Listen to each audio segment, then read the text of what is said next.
okay, this is where you'll find me. This is what I'm doing. This is why I fell off the face of the earth, because I never realised my mind could go here. I never realised I could write like this. And I'm starting to actually believe in myself. And that is thanks to you and also Johnny Depp, because I'd never be here if it weren't for his case and his bravery to make me stand up and think I need to speak out for domestic violence for my mum, for all the pain that we've been through, but in watching his pain. So here we go.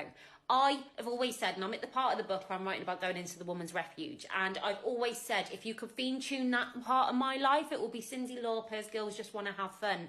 But now writing about it, it's not all that. So if you could interject with a different song, it will be Shakespeare Sisters' Stay With Me. And I'm going to explain why in this part of the book I've wrote, and I'm going to use YouTube to move both songs. Look at me, get me. Mum sitting down and slowly sipping the cup of tea they had made her between the tears and the tissue they had gave, which had shrunk down and was soaked through, started to twist into different arms and bits break in half, leaving specks of white on her face. I felt relief to watch her chat this way, even though the tears, but she had finally come across her kind of people. The ones who got it, they knew.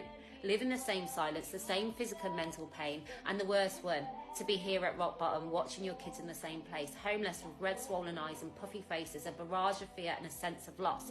Yes, we were that, but what these moms didn't know in that moment is there was a glimmer of light shining through that dark heart, that they in this moment were daring to dream of a life, not of the perfect kind, just of my mom won't get killed in front of my eyes kind.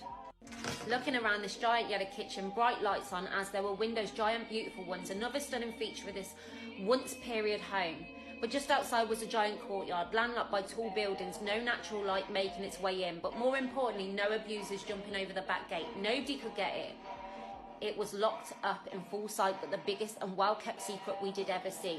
Looking at these cage windows, it also dawned on me nobody was getting out. Maybe one night when the reality hit one of them, all the pain and suffering they had endured, when they are left to feel like they are nobody and they have nothing to give, a guilt towards them that would last a lifetime, maybe then the real damage started to kick in. Perhaps they would see that route as their only option and way out to escape, that guilt and their failure. You see, Dungeons and Dragons is tough on the mind and will no longer allow them to be kind. See it will in abundance to others, but with themselves they are unable to see. Their mind is not where they left it the day before the love bombing started. They no longer own it, but this place was a chance, a shot, a hope, a place their children could fall asleep at night and not worrying about being woken up with screams, and going to the place where they had to pray to God, please keep my mum alive.